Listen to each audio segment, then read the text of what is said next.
ఇది మనం మొదలు పెట్టాము 12వ తారీఖు లాస్ట్. ఐ థింక్ మనం 12వ తారీఖున కొన్ని వచనాలు చదివాము. ప్రసంగం, కొండ మీద ప్రసంగం చాలా ప్రాముఖ్యమైంది ఈ బైబిల్ హిస్టరీలో. ఓకే, సో ఏ అధ్యాయంలో ఉండి?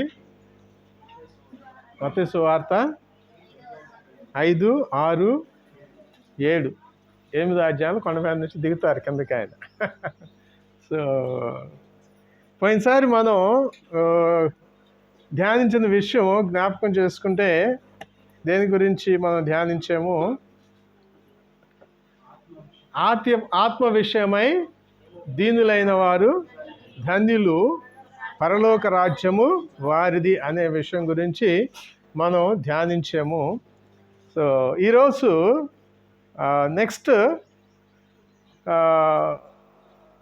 బీ యాటిట్యూడ్స్ అంటే ఎవరు ధన్యులు, ఎవరు ధన్యులు అనేది ఇంగ్లీష్లో ఏమని ట్రాన్స్లేట్ చేయబడిందంటే ఆశీర్వదించబడిన వారు. అంటే బ్లెస్డ్ అంటే ఆశీర్వదించబడిన వారు. హల్లెలూయా. సో ఆత్మ విషయమై దీనులైన వారు ధన్యులు, పరలోకము వారిది. అంటే ఆత్మ విషయమై దీనులైన వారు ఆశీర్వదించబడిన వారు.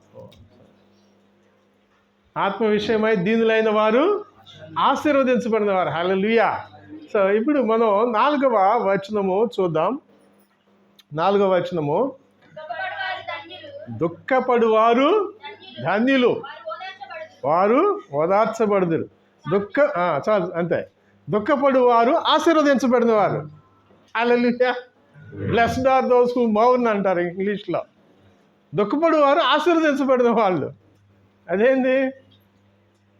దుఃఖపడితే ఆశీర్వాదం, దుఃఖపడితే ధన్యులు ఏంది అంటే, సో మనం లోకానుసారమైన దుఃఖం కాదు. ఓకే, లోకంలో బాధ వస్తే దుఃఖం వస్తుంది, కష్టం వస్తే దుఃఖం వస్తుంది, ఎవరైనా తిడితే దుఃఖం వస్తుంది, బడబడా నీళ్ళు కాళ్ళు దాన్ని ఏమంటారు, కళ్ళల్లో నీళ్లు కారిపోతాయి. అది కాదు దుఃఖం అంటే. మన జీవితంలో దేవుని బిడ్డలుగా మనం జీవిస్తున్నప్పుడు దేవునికి ప్రియమైన కార్యాలు మన జీవితంలో లేనప్పుడు, అంటే దేవునికి విరోధమైన కార్యాలు లేనప్పుడు, నా జీవితం ఎందుకు ఇలాగా పదే పదే దేవునికి విరోధంగా నేను ప్రవర్తిస్తున్నాను, పదే పదే దేవుని ఆత్మను ఎందుకు నేను దుఃఖపరుస్తున్నాను అనే ఒక అంతరంగంలో ఒక చింతన రావాలి, అంతరంగంలో ఒక దుఃఖం రావాలి. అది లోకానుసారమైన దుఃఖము అది ఉంటుంది.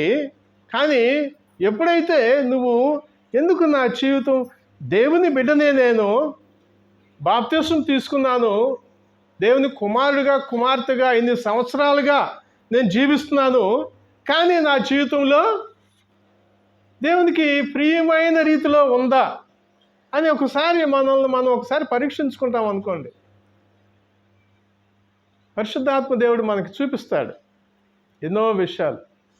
దాని విషయమై మనం చింతన కలిగి ఉండాలి, దాని విషయమై మనం దుఃఖపడాలి, ఆత్మలో దుఃఖపడాలి మనం. అప్పుడు అదే అంటే పశ్చాత్తాపము నాకు ఆ ప్రోడక్ట్. అంటే మన హృదయంలో పశ్చాత్తాపము అనేది కలిగినప్పుడు వచ్చే దుఃఖం. ఒక్కోసారి మనం ప్రార్థించేటప్పుడు కూడా కొంతమంది దుఃఖిస్తారు. కానీ చాలామంది అది మగవాళ్ళు ఏడిస్తే అరే పిరికోడు అని గేలు చేస్తారు. నో, యేసుక్రీస్తు ప్రభువారు దుఃఖించారు, యేసుక్రీస్తు ప్రభువారు కూడా కన్నీరు విడిచారు. ఓకే, సో అందుకని ఈ పనికిరాని ఆచారాలు యాక్చువల్గా ఈ కుటుంబంలో చిన్నప్పటి నుంచి ఏం చేస్తాడు, నువ్వు మగవాడిరా, నువ్వు ఏడవకూడదురా అంటారు. మగవాడైతే మనిషి కాదా? ఎమోషన్స్ ఉండవా? దుఃఖించకూడదా? అంటే ఏదొచ్చినా లోపల అణిచిపెట్టుకోవాలా? నో, అటువంటి మన పిల్లలకు కూడా నేర్పించవద్దు. అది బిబ్లికల్గా కాదు.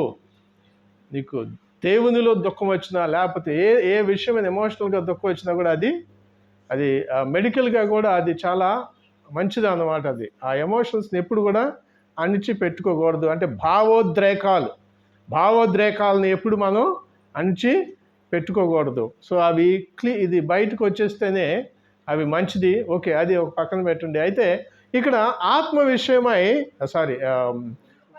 దుఃఖపడువారు ధన్యులు, వారు ఓదార్చబడుదురు. సో ఒకసారి మనం యావేలు పత్రిక 2వ అధ్యాయము 12వ వచనము చదువుదాం. ఇప్పుడైనను మీరు ఉపవాసముండి కన్నీరు విడుచుచు దుఃఖించుచు మనఃపూర్వకముగా తిరిగి నా యొద్దకు రండి. ఓకే, చాలు. ఇదే యెహోవా వాక్కు. ఏమంటున్నాడు అక్కడ? యావేలు ప్రవక్త ఏం రాస్తున్నాడు? ఇప్పుడైనను, చదవమ్మా ఇంకోసారి. ఇప్పుడైనను మీరు ఉపవాసముండి కన్నీరు విడుచుచు దుఃఖించుచు మనఃపూర్వకముగా తిరిగి నా యొద్దకు రండి. అంటే దేని ఉద్దేశం ఆయన? అంటే తిరిగి నా యొద్దకు రండి అంటే ఏమని అర్థం అక్కడ? చెప్పాలి. మనం ఆలోచించడం నేర్చుకోవాలి. తిరిగి నా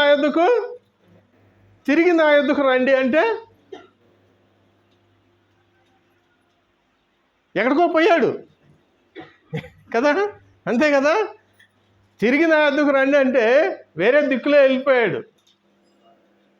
అంటే దేవుడు చెప్తున్న యావేలు ప్రవక్త ద్వారా దేవుడు మరి ఇశ్రాయేలుకి చెప్తున్న మాట ఏంటంటే ఇప్పుడైనా అంటే అప్పుడు దాకా వాళ్ళు దేవుని గురించిన భయము, దేవునికి భయభక్తులతో జీవించవలసిన విధానము వాళ్ళ జీవితాలలో లేదు. అందుకని ప్రవక్త ద్వారా హెచ్చరిస్తున్నాడు అన్నమాట. ఏమని హెచ్చరిస్తున్నాడు? ఇప్పుడైనా. దేవుడు ఈరోజు మనతో కూడా మాట్లాడుతున్నాడు. నేను అనుకుంటున్నా, ఇప్పుడైనా నీ జీవితంలో, నా జీవితంలో దేవునికి విరోధమైన కార్యాలు ఉన్నాయా? ఇంకా కూడా ఇప్పుడైనా కూడా మీరు ఉపవాసం ఉండి కన్నీరు విడుచు దుఃఖించుచు మనఃపూర్వకముగా నా యొద్దకు తిరిగి రండి. దేవుడు చెప్తున్నాడు, నాకు దూరంగా నువ్వు జీవిస్తున్నావు. చూస్తానికి బాగానే ఉంటాం, పై మెరుగులు, పై నవ్వులు, పై భక్తి, కానీ లోపల దేవునికి దూరంగా ఉన్న పరిస్థితి. హల్లెలూయా. దేవుడు మాట్లాడుతున్నాడు. దేవుడు అంతరంగాన్ని గుర్తెరిగే దేవుడు. ఇది అంతరంగము చక్కగా ఉంటే బహిరంగం చక్కగా ఉంటుంది. హల్లెలూయా. సో మన జీవితాలలో మరి దేవుడు ఈ ఉదయకాలంలో ఈ వాక్యం ద్వారా హెచ్చరిస్తుంది ఏంటంటే, దేవునికి విరోధమైన ప్రవర్తన, మాటలు, హావభావాలు ఏదైనా సరే దేవునికి విరోధంగా ఉంటే దేవుని నుంచి మనం అది ఏం చేస్తుంది? మనకి దేవుని నుంచి ఎడబాటు చేస్తుంది. దేవునికి మానవునికి మధ్య ఎప్పుడు ఎడబాటు వస్తుంది? పాపం అనేది మన జీవితంలో ఇంకా నిలిచి ఉంటే, దేవునికి విరోధమైన కార్యాలు మన జీవితంలో నిలిచి ఉంటే దేవునికి మనకి మధ్య గ్యాప్ ఉంటుంది. అంటే వెనకబడిపోతాం. ఒకసారి మనల్ని మనం పరిశీలించుకొని మరి అది ఏది దేవునితో నా జీవితము సాగించకుండా నా జీవితంలో ఏది నాకు ఆటంకంగా ఉన్నది అనేది ఒకసారి నన్ను నేను పరీక్షించడం నాకే తెలిసిపోయింది. హల్లెలూయా. ఎవరో చెప్పాల్సిన అవసరం లేదు. ఎందుకంటే పరిశుద్ధాత్మ దేవుడు నీలో నాలో ఉన్నాడు. ఆమేన్. దేవుని కుమారుడిగా, కుమార్తెగా నువ్వు మరి పిలువబడుతున్నప్పుడు, లేకపోతే ఒప్పుకోలు చేసుకున్నప్పుడు డెఫినెట్గా పరిశుద్ధాత్మ దేవుడు నీలో నాలో ఉంటాడు. సో దేవునికి విరోధమైన ప్రవర్తన గనక నీలో తలెత్తుతూ ఉన్నది అంటే పరిశుద్ధాత్మ దేవుడు డెఫినెట్గా నో. కానీ మనం ఏం చేస్తాం, ఒక్కోసారి కామ్గా ఉండు, నువ్వు సైలెంట్గా ఉండు, డోంట్ అని చెప్పేసి మన ఇష్టానుసారంగా జీవిస్తాం. ప్రియులారా, మరి యావేలు ప్రవక్త ద్వారా దేవుడు చెప్పిన విధంగా కన్నీరు విడిచి దుఃఖించు మనఃపూర్వకంగా నా యొద్దకు రండి. ఎప్పుడైతే మనఃపూర్వకంగా అదే పశ్చాత్తాపంతో కూడిన దుఃఖం. హల్లెలూయా. ఇది లోకానుసారమైన దుఃఖం కాదు. ఎవరో చచ్చిపోయినప్పుడు వచ్చే దుఃఖం కాదు, ఎవడో తిట్టినప్పుడు వచ్చే దుఃఖం కాదు, ఎవడో కొట్టినప్పుడు వచ్చే దుఃఖం కాదు, ఆఫీసులో ఆ మేనేజర్ మనల్ని చెడమని తిట్టినప్పుడు వచ్చే పొంగుకొచ్చే దుఃఖం కాదు. ఎందుకంటే తప్పు చేసే కాబట్టి అది తిడతాడు. నువ్వు సరిగ్గా ప్రవర్తన చేసావు కాబట్టి ఎదుటివాడు నిన్ను నానా మాటలు అంటాడు కదా. అక్కడికి పోయి వాడు అలాగన్నాడు అని చెప్పేసి నన్ను ఓదార్చు ప్రభు, దుఃఖించువారు ధన్యులు, మీరు ఓదార్పు పొందుతారు అని చెప్పి అక్కడ అడిగితే, అంటే నీలో ఏముందో ఫస్ట్ ఆఫ్ ఆల్ నువ్వు చెక్ చేసుకుండా దేవుని అడిగితే అక్కడ ఓదార్పు దొరకదు కదా. కానీ దేవునికి విరోధముగా నీ ప్రవర్తన నా ప్రవర్తన ఉన్నప్పుడు పశ్చాత్తాపంతో దుఃఖిస్తూ ప్రభు నన్ను మన్నించండి ప్రభు, నేను ఇది చేయకుండా ఉండాల్సింది, ఈ విధంగా ప్రవర్తించకుండా ఉండాల్సింది, ఈ విధంగా మాట్లాడకుండా ఉండాల్సింది అని మనస్సులో ఆ దుఃఖం అనేది ఉండి, మనసులో ఆ దుఃఖం అనేది కనుక ఉంటే ఆ దుఃఖాన్ని, ఆ పశ్చాత్తాపంతో కూడిన దుఃఖాన్ని దేవుడు ఏం చేస్తాడు, ఓదారుస్తాడు. హల్లెలూయా. అది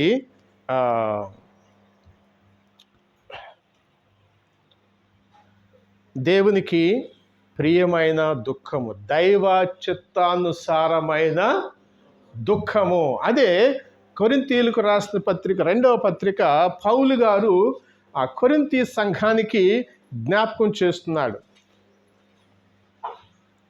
అపోస్తలుడైన పౌలు గారు కొరింథీయులకు రాసిన 2వ పత్రిక 7వ అధ్యాయము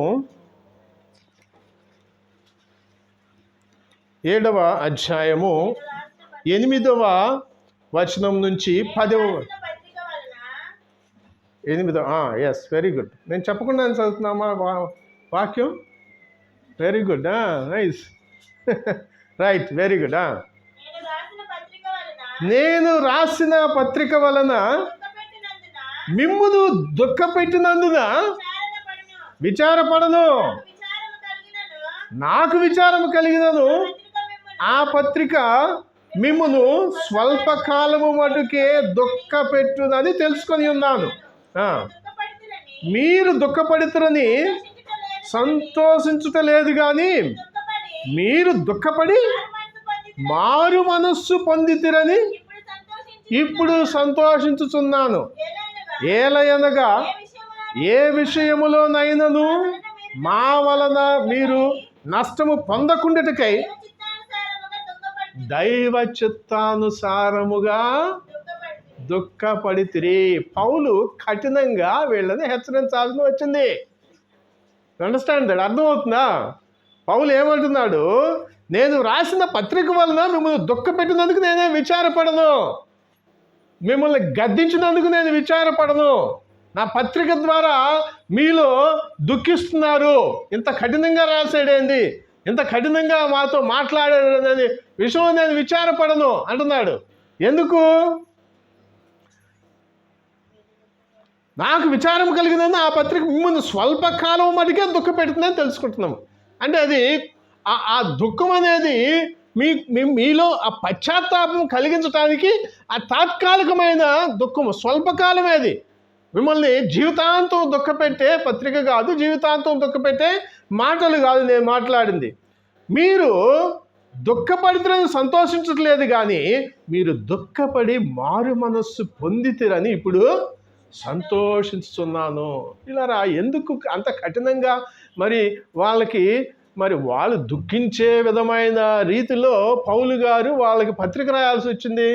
తెలుసు మనకి.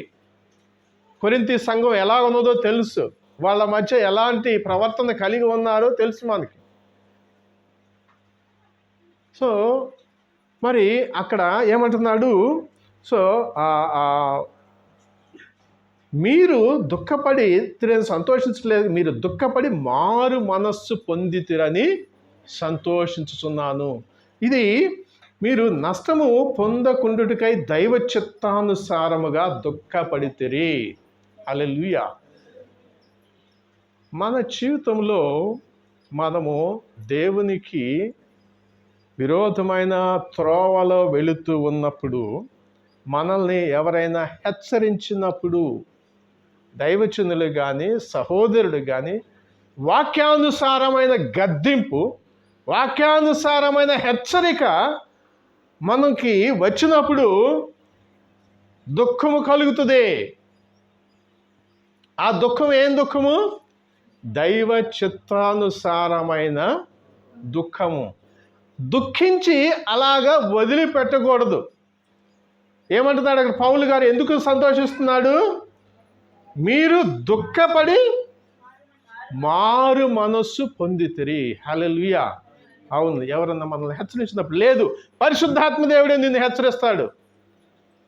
అంటే నువ్వు అంతరంగంలో తప్పు చేస్తున్నప్పుడు బయట వాళ్ళకి ఎవరికి తెలియదు కదా, అప్పుడు పరిశుద్ధాత్మ దేవుడే నిన్ను హెచ్చరిస్తాడే, నువ్వు ఎవరు చూడలేదని తప్పు చేసావు, ఏమనుకుంటున్నావు? అప్పుడు ఆ దైవ చిత్తానుసారమైన దుఃఖంతో దేవుని సన్నిధిలో ఒంటరిగా కూర్చుని మనం ఏడగలిగినంత వరకు ఏడ్చేసేయాలి. అప్పుడు ఆ పశ్చాత్తాపంతో మనసులో మారు మనసు. హల్లెలూయా. మారు మనసు వస్తుంది. హల్లెలూయా.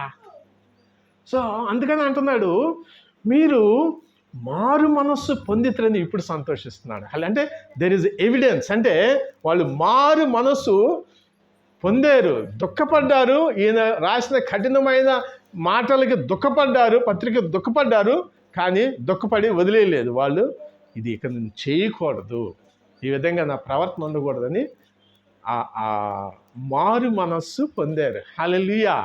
హల్లెలూయా. అది దైవ చిత్తానుసారమైన దుఃఖము.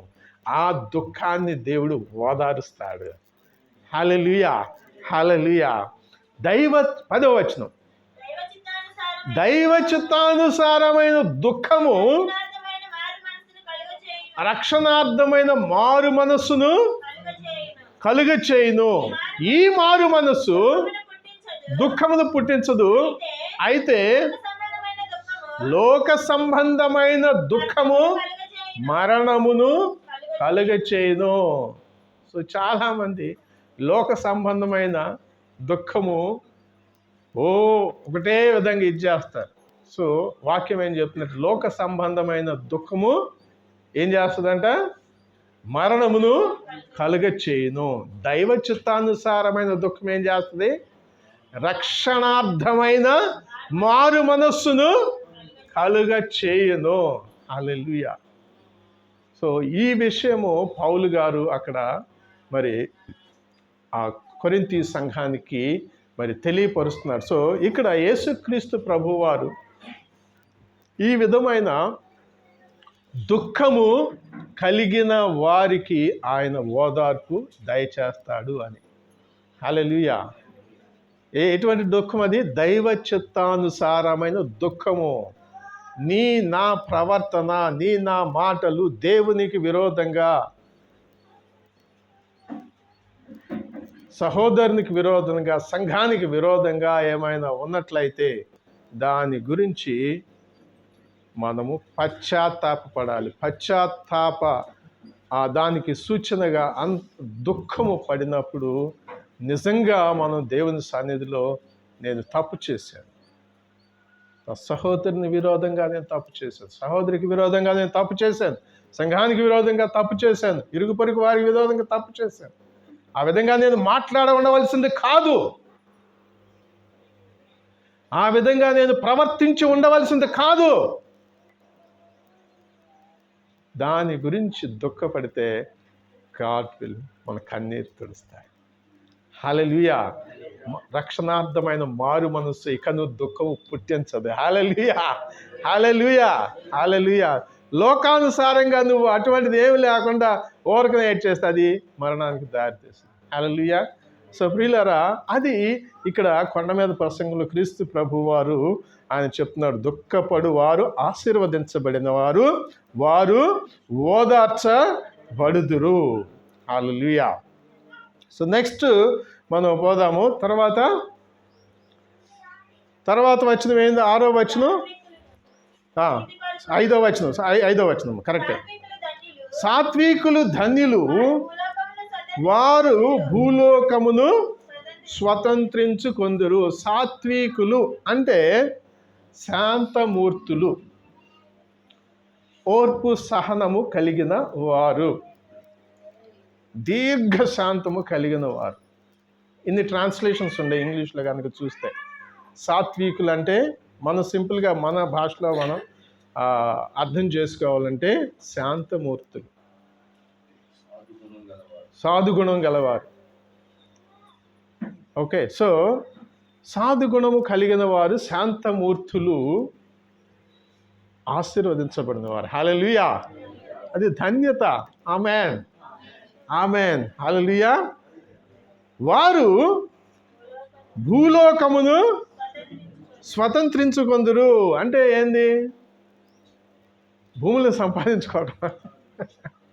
భూలోకాన్ని స్వతంత్రించుకోవటం అంటే ఈ భూలోకంలో ఏముంది? మెటీరియల్స్ స్వతంత్రించుకోవటమా? ఈ భూమి మీద ఎవరిని దేవుడు ఉద్దేశించి ఉన్నాడు? మనుషులు లేకపోతే భూమి ఉంటుందా? భూమి ఉంటుంది కానీ దానికి విలువ ఉండదు. హల్లెలూయా కదా. అది ఏదో ఒక భూగోళం లాగా ఉంటుంది, లేకపోతే ఒక మెటీరియల్ ఇదిగా ఉంటుంది. భూలోకం అంటే మనుష్యులు. హల్లెలూయా. మనం సాత్వికత్వముతో ఉన్నప్పుడు మనుష్యులని మనం సంపాదించుకుంటాం. హల్లెలూయా, హల్లెలూయా. ఎవరి కొరకు సంపాదించుకుంటాం? దేవుని కొరకు సంపాదించుకుంటాం. హల్లెలూయా. మన దేవుని కొరకు. ఎవరి నుంచి మనం వారిని విడుదల చేస్తాం? ఎవరిని నుంచి వారి ఈ భూలోకాన్ని స్వతంత్రంలో తీసుకుని వస్తాం? ఈ భూలోకాన్ని ఏలుతున్న సాతానుడి యొక్క బానిసత్వము నుంచి వీరిని స్వతంత్రంలోనికి తీసుకుని వస్తాం, దేవుని రాజ్యములోనికి అది స్వతంత్రించుకోవటం. హల్లెలూయా, హల్లెలూయా. అది మనం అంటే ఈ భూలోకాన్ని స్వతంత్రించుకోవటం అంటే మనకి ఆస్తులను పొందటం కోసం, ఆస్తులు పొందటం కాదు, లేకపోతే ఇంకా ఏదేదో మనం పొందటం కాదు. కానీ సాత్వికుడు ఉంటే బైబిల్ చెప్తే సాత్వికుడు ఉంటే నాకు దేవుడు అన్నీ ఇచ్చేస్తున్నాడు, అది కాదు. భూలోకాన్ని స్వతంత్రించుకోవడం అంటే భూమి మీద ఉన్న మనుష్యులని, మన స్నేహితులని, మన పనిచేసే స్థలంలో ఉన్న మన కొలీగ్స్ని, లేకపోతే మన పక్కన ఇరుగు పొరుగు వారిని, వారందరినీ కూడా దుష్టుడి యొక్క బంధకాలు, బానిసత్వము నుంచి, పాపము నుంచి వారిని విడుదల చేసి వారిని దేవుని రాజ్యములోనికి స్వతంత్రులుగా తీసుకొస్తాం. హల్లెలూయా, హల్లెలూయా. దానికి కీ ఏంటంటే మనం జీవితంలో శాంతమూర్తులుగా మనము ఉండాలి. ఓకే, సో ఈ భూమి మీద మరి దేవుడు ఒక వ్యక్తి గురించి సాక్ష్యం చెప్పాడు, మిక్కిలి సాత్వికుడు అని. ఎవరి గురించి? ఈ భూమి మీద ఉన్న వారిలందరిలో కూడా మిక్కిలి సాత్వికుడు మోషే గురించి. హల్లెలూయా. నంబర్స్ అంటే సంఖ్యాకాండము 12వ అధ్యాయము 3వ వచనం ఒకసారి చూడండి. సంఖ్యాకాండము మోషే భూమి మీద ఉన్న వారి అందరిలో మిక్కిలి సాత్వికుడు. ఎంత గొప్ప సాక్ష్యం పొందాడు. ఎందుకు మోషే మిక్కిలి సాత్వికుడు అంటే ఒక్క వచనం మనం కనుక చూసినట్లయితే ఆ నిర్గమకాండం 14వ అధ్యాయము 11వ వచనం. నిర్గమకాండము 14వ అధ్యాయము చెప్పు అదే. అంతట వారు మోషేతో ఐగుప్తులో సమాధులు లేవని ఈ అరణ్యములో చచ్చుటకు మమ్మును రప్పించితివా, మమ్మును ఐగుప్తులో నుండి బయటికి రప్పించి మమ్మును ఇట్లు చేయనేలా, మా జోలికి రావద్దు, ఐగుప్తులకు దాసుల మగుదుమని ఐగుప్తులో మేము నీతో చెప్పిన మాట ఇదే కదా. మేము ఈ అరణ్యమందు చచ్చుట కంటే ఐగుప్తులకు దాసులమొకటే మేలని చెప్పిరి. అందుకు మోషే, భయపడుకుడి, యెహోవా మీకు నేడు కలుగజేయు రక్షణను మీరు ఓరక నిలుచుండి చూడుడి. మీరు నేడు చూచిన ఐగుప్తీయులను ఇక మీదట మరి ఎన్నడూ చూడరు. చూడండి, మరి ఆ దాస్యత్వం నుంచి, ఐగుప్తు దాస్యత్వం నుంచి ఇశ్రాయేలీయులని విడిపించి మోషే మరి దేవుడు వారికి దయచేసిన ప్రామిస్ ల్యాండ్, వాగ్దాన దేశమైన కానానికి నడిపిస్తూ ఉన్నప్పుడు వీళ్ళు ఒకానొక స్థలములో ఏమంటున్నారు, వాళ్ళు ఏమంటున్నారు, ఐగుప్తులో సమాధులు లేవని ఇక్కడ తీసుకొచ్చావా, మమ్మల్ని చావటానికి తీసుకొచ్చావా, చావగొట్టడానికి తీసుకొచ్చావా మమ్మల్ని ఇక్కడికి, మా జోలికి రాబాక, ఐగుప్తులకి దాసులు మగుదమని మేము నీతో చెప్పిన మాట ఇదే కదా, మేము ఈ అరణ్యంలో చచ్చుట కంటే ఐగుప్తీయులకి దాసులు ఒకటే మేలని చెప్పిరి. ఇన్ని గొప్ప గొప్ప అద్భుతాలు వాళ్ళు చూశారు. మోషే నాయకత్వంలో మోషే వాళ్ళని తీసుకుని వస్తున్నప్పుడు మరి ఇన్ని చూస్తూ కూడా మరి వాళ్ళు ఈ విధంగా మోషే మీద తిరుగుబాటు చేస్తారు. ఇది తిరుగుబాటా కాదా? ఇది తిరుగుబాటేనా? మోషే మీద ఏమంటున్నారు అంటే ప్రొవోకింగ్, అంటే ఏం చేస్తున్నారు, దాన్ని ఏమంటారు, ప్రొవోకింగ్ అంటే రెచ్చగొట్టడం. మోషేని రెచ్చగొట్టే విధంగా తిరుగుబాటు చేసినప్పుడు మోషే మనలాంటి ఏంటంటే, నాలాంటి అంటే మీరు సాగు, మీరు సాగు, సరే మీరు సస్తానంటున్నారు, అరణ్యాలు సాగపడటానికి మమ్మల్ని తీసుకొచ్చాడని మన భాషలో అనుకుంటే, సరే మీకు అసలు మీకు బుద్ధి లేదురా బాబు, మీకు మీరు దేవుడు ఇన్ని రకాలుగా మనల్ని అక్కడ బయలుదేరేటప్పుడు ఆహా సంబరాలతో బయలుదేరారు, చక్కగా ఆహా ఓహో అని చెప్పేసి 400 సంవత్సరాల తర్వాత మనకు విడుదల, దేవుడు మనల్ని ఒక పాలు తేనెలు ప్రవహించు ఆ కనాను దేశంలోనికి నడిపిస్తారని డమ్ములు కొట్టుకుంటూ బోర్లు ఊదుకుంటూ చక్కగా పిల్ల జలలు గొడ్డు గోద అన్ని వాళ్ళు ఇచ్చిన, ఎవరు ఐగుప్తీలు ఇచ్చిన దాన్ని ఏమంటారు, బంగారం, వెండి బంగారం అవన్నీ తీసుకుని చక్కగా బయలుదేరారు. ఇక్కడికి వచ్చేవారికే ఏదో ఒక చిన్న సమస్య వచ్చేవారికే ఇన్ని అద్భుతాలు చూసిన వాళ్ళు, మీకు బుద్ధి లేదురా అసలుకి, సరే మీ ఇష్టం, మీరు జావండి, మీరు నేనైతే ముందుకు పోతాను అని ఉండొచ్చా? అది అవకాశం ఉంది కదా, కానీ అనలా. ఎందుకు? మోషే సాత్వికుడు, హల్లెలూయా హల్లెలూయా, ఓర్పు సహనము కలిగిన వ్యక్తి, దీర్ఘశాంతుడు, హల్లెలూయా. సో అందుకనే దేవుని నుంచి సాక్ష్యం పొందాడు. ఈ భూమి మీద మోషే వంటి సాత్వికుడు ఎవరు కూడా లేరు. ప్రియులారా, యేసుక్రీస్తు ప్రభువారు మనం ఈ భూమిని స్వతంత్రించుకోవాలంటే, అంటే నేను చెప్పిన విధంగా భూమి మీద ఉన్న మనుషుల్ని సంపాదించుకోవాలనుకుంటే, ఎవరి కోసం? దేవుని కోసం సంపాదించుకోవాలనుకుంటే, ఎవరి నుంచి? సాతాడు నుంచి విడిపించాలి అనుకుంటే మన సాత్వికత, హల్లెలూయా, మన ఓర్పు, మన సహనం, ఇది కనుక మన జీవితాల్లో ఉంటే దేవునికి మనం ఈ భూమిని స్వతంత్రించుకొని దేవునికి అప్పచెప్పేవారిగా ఉంటాం. హల్లెలూయా హల్లెలూయా. సో అది దేవుడు మరి అక్కడ చెప్తున్నాడు. భూలోకాన్ని స్వతంత్రించుకోవటం అంటే అది మనం చూస్తున్నాం. ఎందుకంటే రోమీయులకు రాసిన పత్రిక 8వ అధ్యాయంలో 18-21 చదువుదామా?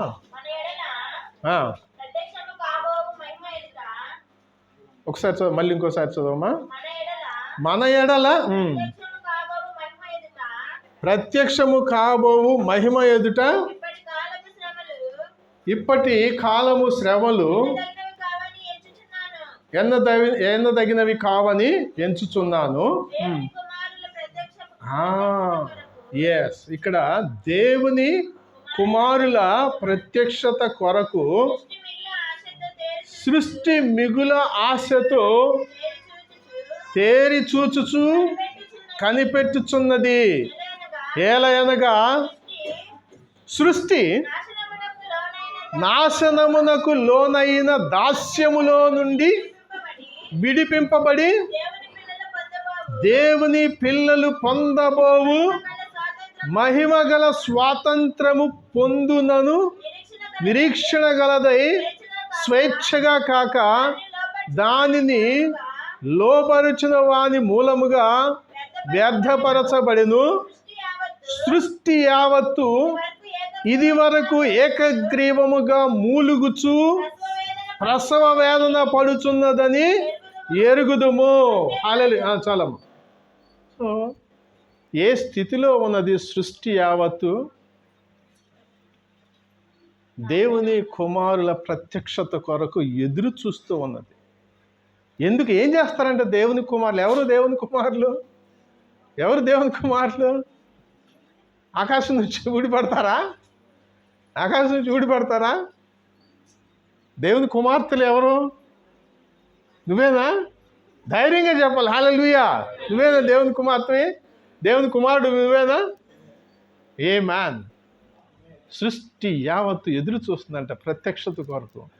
దేనికోసం మూలుగుతుందంట, ప్రసవ వేదన పడుతుందంటే దేనికోసం? ఏలయనగా సృష్టి నాశనమునకు లోనైన దాస్యములో నుండి విడిపింపబడి దేవుని పిల్లలు పొందబోవు మహిమగల స్వాతంత్రము పొందునను నిరీక్షణ గలదై స్వేచ్ఛగా కాక దాన్ని లోపరుచిన వాని మూలముగా వ్యర్థపరచబడను. సో అంటే ఈ సృష్టి అంటే నువ్వు నేనైతే మనం విడిపించబడ్డాం. హల్లెలూయా. అది సరిపోయిందా? నీ బంధువులు అందరూ విడిపించబడ్డారా? నా బంధువులు ఎవరు ఇంకా విడిపించబడలే, ఇంకా చాలామంది ఉన్నారు. నీ ముఖ్యమైన స్నేహితులందరూ ఈ విడిపించబడ్డారా? ఈ దాస్యము నుంచి, సృష్టి దాస్యము నుంచి, సృష్టికి ఇప్పుడు ప్రస్తుతం ఏలుచున్న ఆ సాతానుడి యొక్క దాస్యము నుంచి విడిపించబడ్డారా? నీ స్నేహితులు విడిపించబడ్డారా? నీ భర్త విడిపించబడ్డారా? పిల్లలు విడిపించబడ్డారా? లేదు. ఎవరు విడిపిస్తారు వీళ్ళని?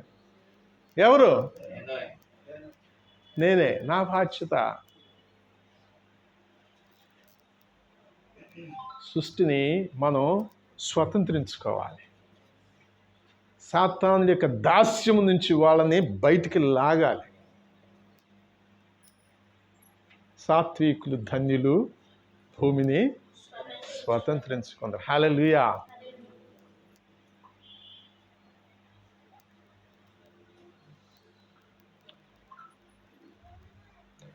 సో మన మాటలు, మన సాత్వికత ద్వారా సృష్టిని మనం విడిపించగలం.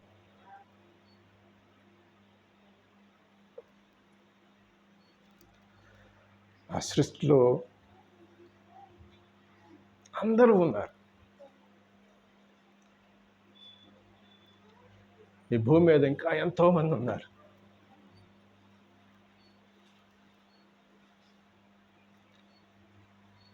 వాళ్ళని స్వతంత్రించుకోవాలి, వాళ్ళని విడిపించాలి అంటే యేసయ్య ఇచ్చే కీ ఏంటంటే సాత్వికం. హల్లెలూయా. హల్లెలూయా. సాత్వికంతో మనుషుల్ని మనం సంపాదించుకోవచ్చు.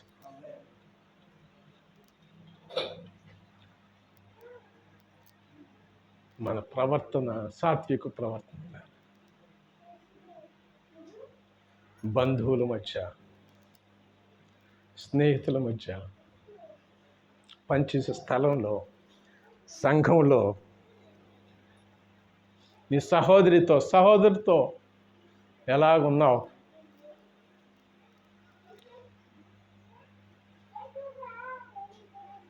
ఎలా ఉన్నావు? దేవుని అధికారానికి ఎలా ఉన్నావు? ఎదురు తిరిగి మాట్లాడుతున్నావా? మోషేకి ఇశ్రాయేలీయులు ఎదురు తిరిగినట్లుగా నా ప్రవర్తన ఉందా?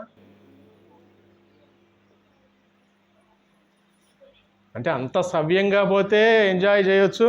ఏదైనా కొంచెం ఇబ్బందికరమైన ఇది వచ్చినప్పుడు ఎదురు తిరిగే ప్రవర్తన.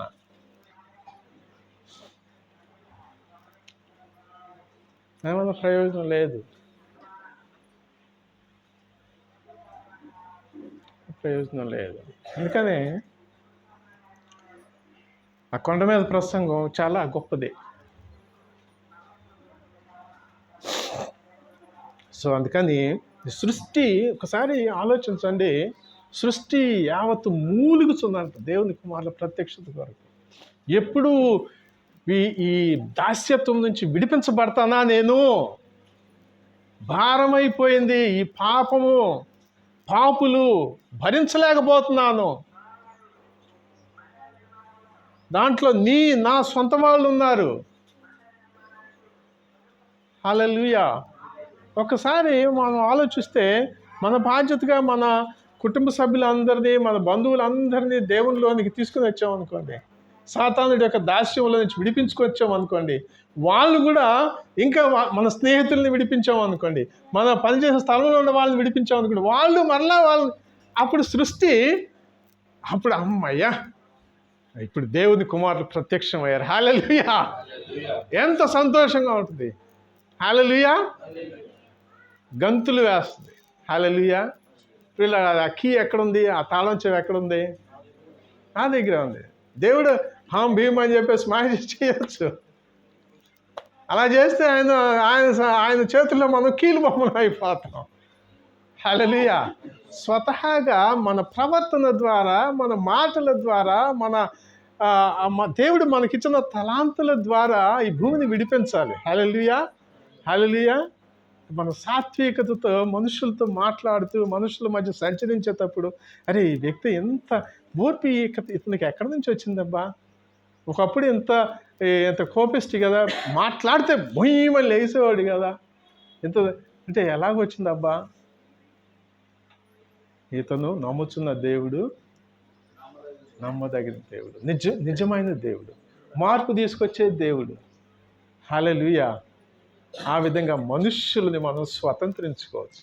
భూమిని స్వతంత్రించుకోవటం అంటే ఆస్తులు సంపాదించుకోవడం కాదు, మనుష్యుల్ని స్వతంత్రించుకోవటం. ఆ దాస్యత్వం నుంచి, సాతానుడి యొక్క దాస్యత్వం నుంచి మనం వాళ్ళని విడుదల చేయటము. హల్లెలూయా. సో అందుకనే మనం సాత్వికులుగా ఉండి ఈ భూమిని అంటే మనుష్యులని స్వతంత్రించుకోవాలి దేవుని రాజ్యము కొరకు. హల్లెలూయా. హల్లెలూయా. సో దెన్ నీతి కొరకు ఆకలి దప్పులు గలవారు ధన్యులు, వారు తృప్తిపరచబడుదురు. నీతి కొరకు ఆకలి దప్పులు గలవారు ఆశీర్వదించబడిన వారు తృప్తిపరచబడుదురు. ఆకలి దప్పులు అంటే ఆకలి, మనం భోజనం, మనకి ఆకలి అయినప్పుడు భోజనము చేస్తాం, దాహం అయినప్పుడు దప్పికొన్నప్పుడు దాహం. అంటే మన జీవితంలో దేని గురించిన అంటే శారీరకమైన ఆహారము కంటే కూడా యేసయ్య చెప్పేది ఏంటంటే దేని గురించి ఆకలి దాహము కలిగి ఉండాలి? నీతి గురించి. నీతి అంటే ఇంగ్లీష్ నిర్వచనం ఏంటంటే రైట్ విత్ గాడ్. అంటే దేవుని దృష్టిలో ఏది సరి అయినదో దానిలో మనం నిలబడి ఉండటం నీతి. మనుషుని దృష్టిలో నీతి కాదు చెప్తున్నా, మనుషుని దృష్టిలోది కాదు, దేవుని దృష్టిలో ఏది సరి అయినదో దానిలో రైట్ బిఫోర్ గాడ్. అంటే దేవుని దృష్టిలో ఏది సరి అయినదో దానిలో మనం నిలబడి ఉన్నప్పుడు అది దేవుడు నీతిగా ఎంచుతాడు. ఎందుకంటే ఆయన ఏది నీతి అనే చెప్తున్నాడో ఆ నీతిని మనము అవలంబించే విధంగా ఉన్నప్పుడు what is right before God is a righteousness, అంటే నీతి. దాని గురించిన ఆకలి దప్పులు కలిగి ఉండాలి. హల్లెలూయా. ఈ భోజనం పెట్టుకుంటే భోజనం ఆకలి అయినప్పుడు భోజనం తింటాము, మళ్ళీ ఆకలి అవుతుంది. నీతి గురించిన ఆకలి దప్పులు కలిగినప్పుడు తృప్తిపరచబడతారు. హల్లెలూయా, హల్లెలూయా. అంటే ఇంకా మళ్ళీ ఆకలి కాదు. అది అది దేనికి ఆహారం? అది నీతి ఆత్మకు ఆహారం. మన దేవుని లో మన యొక్క ఆత్మీయ జీవితమునకు ఆహారము నీతి. అంటే మన నీతి కాదు, స్వనీతి కాదు, దాన ధర్మాలు చేసే నీతి కాదు. అది మనుషుడు దాన ధర్మాలు చేస్తే మనుషులు చాలా నీతిమంతుడు అనుకుంటాం. ఈరోజు నేను దాన ధర్మాలు చేస్తాను, రేపు పొద్దున పోయి దోచుకుంటాను, అక్రమంగా సంపాదిస్తాను, దాన ధర్మాలు చేస్తాను. అది నీతియా? కానీ లోకంలో అది నీతి. దాన ధర్మాలు చేసేది లోకంలో అది నీతి. అది కాదు దేవుని చెప్పేది. దేవుని మాటకు విధేయత చూపించడమే దేవుడు మనకి నీతిగా ఎంచుతాడు. అబ్రహాముకి ఏది నీతిగా ఎంచబడింది? అబ్రహాము జెనసిస్ అంటే వాట్ ఈస్ ఇది, ఆదికాండము 15:16 చదవమ్మా ఒకసారి.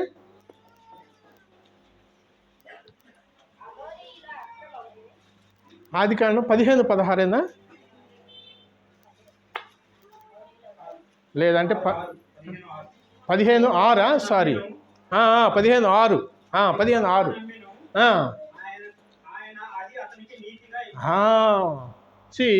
అబ్రహాము దేవుని నమ్మాడు, అది ఆయనకి నీతిగా ఎంచబడింది. అంటే అబ్రహాం దేవుని నమ్మేది సింపుల్ సెంటెన్స్ చెప్పేశారు అక్కడ స్టేట్మెంట్. కానీ ఆ నీతి వెనకాల దేవుడు ఏ విధంగా తనని ఆ నమ్మికని, దేవుని మీద నమ్మికని అబ్రహాం ఏ విధంగా అమలుపరిచాడు? ఏ విధంగా అమలుపరిచాడు చెప్పాలి మనం. దేవునికి విధేయత చూపించాడు. హల్లెలూయా. దేవుడు చెప్పిన ప్రతి మాటని నమ్మాడు.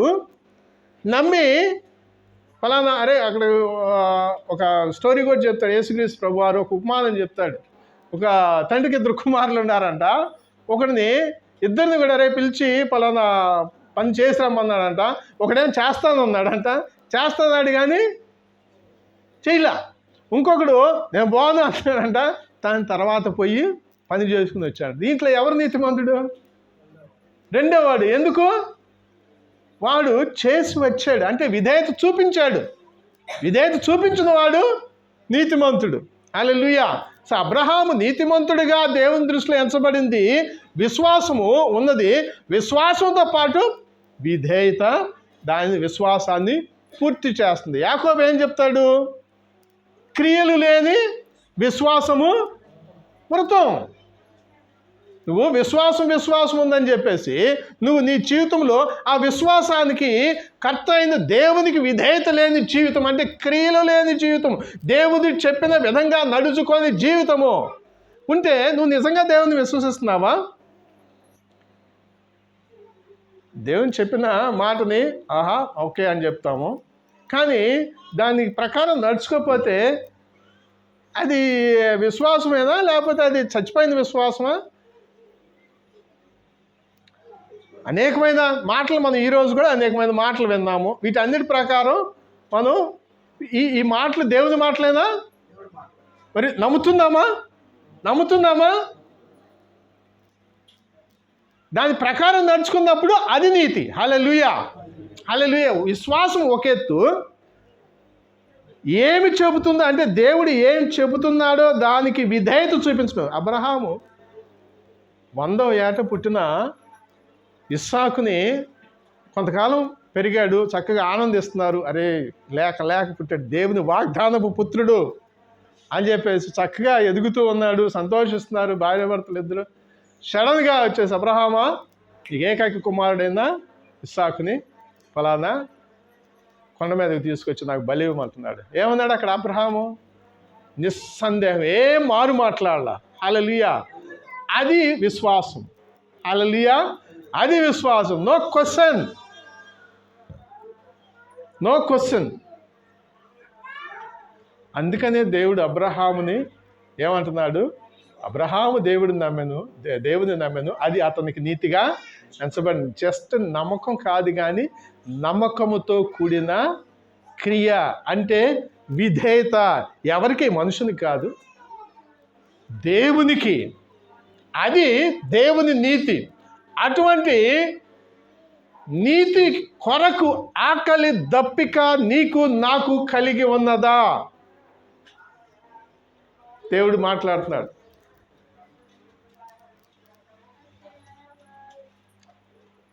నీతి అంటే దేవుని విశ్వసించడం ఒక ఎత్తు, అది జస్ట్ ఫస్ట్ స్టెప్.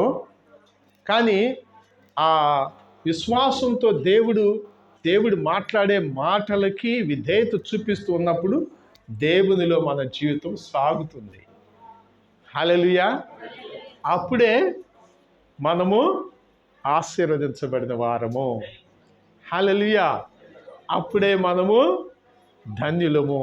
అప్పుడే మనము తృప్తిపరచబడతాము. హల్లెలూయా. హల్లెలూయా. నీతి కొరకు ఆకలి దప్పులు అంటే దేవుని దృష్టిలో ఏది నీతియో అది మన జీవితంలో ఆచరణలో పెట్టటం. హల్లెలూయా. ఇది మొదట్లో ఫెయిల్ అయింది. దేవుడు చెప్పిన మాటకు విధేయత చూపించలేదు. అందుకనే వాళ్ళ జీవితము ఎలాగ మారిపోయింది? ఆదాము యొక్క జీవితము, హవ్వ యొక్క జీవితము, వాళ్ళు జీవించు కాలం అంతా కూడా ఆకలి, దాన్ని ఏమంటారు, భారభరితమైన జీవితం వచ్చేసింది వాళ్ళ జీవితంలో. అప్పటి వరకు తృప్తిగా ఉందా లేదా? అప్పటి వరకు వాళ్ళకి ఏమన్నా లోటు ఉందా? చక్కగా ఆ తోటలో, చల్లటి తోటలో ఆ పండ్లు తింటూ చక్కగా, అసలుకి ఏమి ఎరగదు, వాళ్ళు సిగ్గెరగరు, ఏమి ఎరగరు, నిర్వాణంగా ఉన్నారు వాళ్ళిద్దరు కూడా. ఏమీ తెలియదు, పసిపిల్లలాగా. ఒక మంచి పసిపిల్లల మనస్తత్వం. అలాగే అంటే పసిపిల్లవాడు కూడా ఇప్పుడు అవిధేయుడే అనుకోండి, మామూలు వాక్య ప్రకారం మనం చూస్తే కూడా అదే. కానీ అప్పట్లో వాళ్ళు దేవుని సృష్టిగా ఉన్నప్పుడు వాళ్ళకి ఏమీ తెలియదు. మంచి చెడు అనేది అవసరం లేదు అన్నాడు దేవుడు. మీకు వద్దు మీకు అని చెప్పేసి ఆ దీంట్లో ఉన్నప్పుడు వాళ్ళు ఏం చేశారు? దేవుని ఆజ్ఞకు వాళ్ళు అవిధేయత చూపించారు. అప్పుడు ఏమైంది? 3వ అధ్యాయం, ఆదికాండం 3వ అధ్యాయము 17వ వచనము. ఆయన ఆదాముతో, నీవు నీ భార్య మాట విని తినవద్దని నేను నీకు ఆజ్ఞాపించిన వృక్ష ఫలములు తింటివి కనుక నీ నిమిత్తము నేల శపింపబడి ఉన్నది, ప్రయాసముతోనే నీవు బ్రతుకు దినములన్నీ దాని పంట తిందువు. అది ముండ్ల తుప్పలను గచ్చ పొదలను నీకు మొలిపించును. పొలములోని పంట తిందువు. నీవు నేలకు తిరిగి చేరు వరకు నీ ముఖపు చెమట కార్చి ఆహారం తిందువు. ఏలయనగా నేల నుండి నీవు తీయబడితివి, నీవు మన్నే గనుక తిరిగి మన్నైపోదు అని చెప్పాను. చాలా, అంతే. 17, 18, 19 3 వచనాల్లోనే మనిషి జీవితం అయిపోయింది. హల్లెలూయా. భారభరితమైన జీవితం తిరిగి మన్నైపోవటం, ఇది మనుషుని యొక్క జీవితం. దేని రిజల్ట్ అది? దేని రిజల్టు? దేవుని నీతికి లోబడలేదు. దేవుని నీతికి లోబడకపోతే మన జీవితం భారభరితంగా ఉంటుంది. హల్లెలూయా. చక్కగా ఉండే ఆదాము అవ్వ first of all get out. తర్వాత చెమట కాస్తూ ఆ ముండ్ల పొదలని, గచ్చ పొదలని తవ్వుకుంటూ, వాటిని సాగు చేసుకుంటూ, వాటిని చేసుకుంటూ, కష్టంతో భారభరితమైన జీవితము. చివరికి నువ్వు మన్నైపోవాల్సిందే. హల్లెలూయా. దేని వలన వచ్చింది అది? దేవుని నీతికి లోబడలేదు. హల్లెలూయా. దేవుని కృపలో దాని నుంచి మనం విమోచించబడ్డాం. హల్లెలూయా. యేసుక్రీస్తు ద్వారా మరణం తప్పించబడింది మనకి. మరలా దేవునితో మనం జీవించగలం. కానీ ఈ భూమి మీద మనం